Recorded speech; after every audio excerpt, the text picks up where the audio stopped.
Hello, friends. It's a beautiful morning today. It's actually in the 50s already. And even though it was in the 40s when I woke up, it honestly didn't feel cold. Just blue sky, not a, well, there's some clouds in that direction. But, I mean, nothing, not just the nice pretty clouds. I thought I would update you on a few top projects. As you know, I've been trying to grow duckweed, and it's been so challenging. But, you got to start somewhere, and I'm learning, and hopefully what I'm learning, if somebody watching decides they want to grow duckweed, hopefully it will, what I've learned will help you. We had an extremely severe windstorm recently, and the level of the water was such that I knew for a fact it hadn't overflowed. Yeah, we got some rain, but not a lot. So obviously the wind blew the duckweed away. And so that was frustrating because I was so close to getting this pull wall-to-wall duckweed. I mean, I was really, really close. And then within an hour or two, most of it's gone. Now, I do remember seeing one video of somebody who just had it show up in their pond, their little teeny pond. It wasn't even much of a pond, but it just showed up. And he had said it blown in there. And so I think that's probably how it gets from one waterway to another, because the stuff is teeny, it's light. But sadly, it's quite a distance to any water source. So it probably just blew onto my ground, and I don't know, who knows, maybe it's light enough that it did stay in the air and some of it did find a water source. But it got me thinking about how can I help to keep the duckweed from, disappearing. And so I've decided I'm going to lower the water temperature. Or not the temperature, the depth. Now in the summer, I can't do that as much because the water evaporates. It gets so hot here. I can see it evaporating. I mean, every day the level is lower and lower and lower. I mean, there's no way I would do this in the summer. But right now, I'm in the 50s and the 60s. I haven't seen a temperature of 70 in quite a while, and I'm not going to for a while. This is winter. So but this water has a huge amount of rabbit poop in it. It's highly fertilized. I mean, it's great fertilizer water. So I don't want to just, get a bucket in here and throw it on the ground and get a bucket and throw it on the ground. So I've decided I'm going to use, now I could use it in several locations, of course my garden, but I've decided today I am going to put it on the Hugelkulture bed.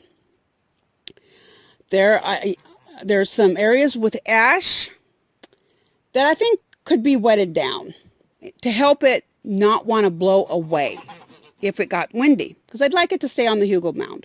So that's what I'm going to do. And I'm just going to make one trip today, but maybe, start making 1 or 2 trips every day for a while, just to lower the water level a little bit. So it's not, so if we get another, 2 days ago it was pretty windy. Not nearly as windy as it had been, but it was pretty windy. And that happens a lot. In springtime, it's windy here. Now I've noticed some springs aren't very windy and other springs are extremely windy. So I think I'm just going to start removing some of this water and taking it either to the Hugel mound or my garden or other locations and fertilizing, using that water to fertilize, because it's good fertilizing water. Can't give it to any of the animals because it's full of rabbit poop. But I can use it for fertilizer. So that's what I'm going to do. Okay, folks, me and Prairie are at the Hugel mound. And if you either saw or returned back to the video, and I'll put a link about my Hugelkulture, you'll know it's a mess. But this time of year, with all the hunters in town, a lot of them just have cabins. If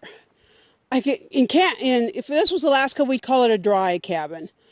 Honestly, they may or may not have electricity. Their heat source often is wood.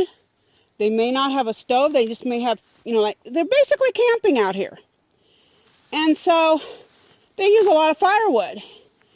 And last year, I discovered that the guy who processes deer, and I go there to get deer scraps, and the scraps and the bones and everything that no human's going to eat, but the dogs love, and it's great nutrition for the dogs. And it's all free.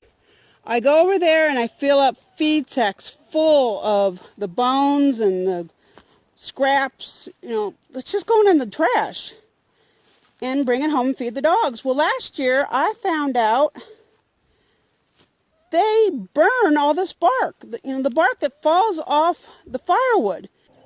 Besides getting the meat for the dogs, I can get all the free bark I want, as much as I can carry. And what was it, 2 days ago, I guess it was, I went out there, and sadly they had no meat. I think they had probably that morning or the night before had gone and dumped it all at the transfer station. We don't have a dump in this county. We just have a transfer station where you take your garbage, and if it's like household garbage, you just throw it in a 18-wheeler trailer. It's like a dump truck, but it's not a dump truck. It's for an 18-wheeler, and they haul it off to Del Rio. We have no dump in this county, period. Just the transfer station. So I'm hoping tomorrow will be Sunday, and after church I will stop off and see if I can get any free meat for these dogs. But I can get all the bark I can carry, and I found the shovel, and I got 8 bags of bark, and I just come out here. This year I've decided not to try it in the garden. Some of it's pretty fine. I'm getting a lot of small pieces, but then I get these huge pieces, and a lot of it is huge. But I've just been dumping it from one end to the other. I mean, this piece right here is just, that's all one piece. But then right next to it, I also got some of, they had clearly burned some piles. In fact, one pile of ash was smoking hot. I'm guessing they had done it the day before, because you could see the heat coming out of it. I was afraid, because I had 2 bales of alfalfa in the truck, so I was afraid to get any of that. But when the stuff is cool, and there was cool in another pile, I just scoop it up too, because it's great for the soil. And I'm turning this into soil. And I prefer the smaller pieces, because for number one, they'll compost faster, but number two, they'll fall between all the branches in this Hugel mound, and I want them to fall down. I'm not sure when we're going to get rain, but when we do, it will help. If it's a hard rain, it will help push all those fine particles and small pieces of bark down in between all those branches, and help make this a Hugel mound, a nice hill of fertile soil. Obviously, I got a lot more, areas to cover up, but I'm making progress, people. And, come January, the season pretty much starts winding down. I think they've got a week for the youth, but basically hunting season's over with, and so they just don't sell the firewood anymore. I've been told, when it's turkey season, they may sell some. But that's not a big, So I'm trying to gather as much bark right now as possible, as much deer. I've actually got some deer in the freezer so that in the future months, you know, when maybe I'm running low on something or whatever, I can just thaw it out and feed it to the dogs. So, but, you know, I get as much of this stuff as I can, and I just keep dumping it on, and next year, a lot of this will probably have settled in between after, you know, I mean, a whole year of rain. It's going to have settled in. It's going to be decomposting more. And then I'll be able to start over again and start collecting the bark and piling it up. You know, you take what you can get. If you're like me and you're pretty rural and maybe leaves and wood chips just aren't available, consider finding somebody who sells wood, firewood, and find out if they will let you take the bark. You never know. Look for opportunities. You know, you got to find, you know, sometimes you got to hunt a little harder to find what you need. But I am now, since I took some water out of the pool for the duckweed, this is totally filled and this is half full. And I'm just going to water this because this is highly, I mean, there's a ton of rabbit poop in there. This is high nitrogen. And so I am going to, I mean, obviously this is a drop in the bucket, but still, it will help. So I'm now going to water my hugel mound a teeny bit and then on to the next project. Time for a kid update. Let's see, you gonna let me pet you? Yeah. Well, kind of. She's getting better. This little guy, oh, you're so cute. This little guy, he's nursing on her. I see him trying to nurse all the time. Go eat your food. Are you hungry? She may not be hungry. I fed her some alfalfa hay this morning in there. That's all alfalfa hay that's in there. But she's probably eating all the good stuff. That looks like just the stems. So there's some, I've started feeding her, let's see, some black oil sunflower seeds, some alfalfa pellets, a little bit of beet pulp because I have it, and oats. Oats are supposed to help with milk production. This stinker is leaving all the oats in the pail. She'll eat everything but the oats. So I'm having to come up with a different solution because she is not producing enough milk. Yesterday morning when I came out here to feed, I noticed he kept trying to nurse on her, and she was allowing it. But he was going from teat to teat. It was obvious she was out of food. And I felt his tummy, and it wasn't empty, but honestly, it wasn't full. And he's got a full tummy right now. Sorry about that. Yeah, you got a full tummy. You do not need any more food. When I came out here this morning, yesterday, I just went and got a bottle and brought it out here and fed him. And then in the evening, his tummy wasn't skinny. He clearly was eating, but he kept acting hungry and kept trying to nurse on her, and it was clear she was empty. So I gave him a half a serving, and he still tried to nurse. So, I mean, it's so hard to determine, you know, because they just can't tell when they're full. So this morning when I got up, the first thing I did was, before I even came outside, was heat up a bottle for him. And that's what I'm just going to do. He's definitely getting food from her, so I don't need to be as diligent about feeding him as I would a rejected kid. Rejected kid?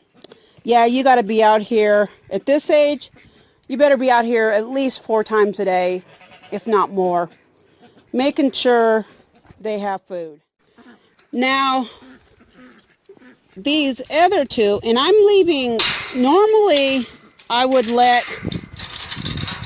little girl join the herd by now. My problem is she's still skittish and runs from me. And so I'm keeping her confined because of that. You know, I want her in a smaller area that I can grab her easily. Now these two girls, oh my goodness, they are little fatsos. Come here. Come here, you little cutie pie. Yes, you guys are getting plenty of food. No question, Lawnmower is feeding both of them. She's doing a good job. I'm picking up each kid, trying to pet them, trying to let them know good things happen when I come around. Oh, they're getting heavy. This one's definitely over 10 pounds now. This one's definitely heavier. Oh. But cutie pies, both of them are just doing fantastic. Lawnmower, I think it was pregnancy or kidding number 2. She acted like she just didn't even want to be bothered. She just had one kid that year. Just one, I think it was. I can't remember. One time she only had one, but she was only feeding one. And she would go to places where there was no question the kid could not get to her at all. And then after a while, the kid would be screaming and screaming and screaming. There was other babies around, so the kid, joined the other babies. But this kid, would get hungry. And Lawnmower's behavior was like, you want to be fed again? I fed you this morning. Good grief. I mean, if it was a human being, you'd be calling CPS on her. Thankfully, she's, over the years, doing a lot better. The next kidding, she was more attentive, and every year. I can tell she's still not as attentive as my Nubians. Oh my goodness, I got some Nubians. They're crazy mamas. Oh, they are crazy mamas. Especially the first few weeks, they're crazy mamas. Lawnmower is not, she feeds them, she takes care of them, but she doesn't hover. She's not a hoverer, never will be. I'm glad she's taking care of them and feeding them. That, I'm happy with that. And this little boy, he's definitely getting, for a while I'm going to keep giving him a bottle. And I'll probably be giving him twice a day. We'll see how that goes. I might have to up it. We'll see. I want him to nurse out of her as much as possible, because she will not eat the oats. What I put in her bucket is exactly what was in there yesterday. Just what she didn't eat. I didn't add any more. And I've got to figure out, some way to get her to eat, make more milk, help her, so that she has enough for this little boy.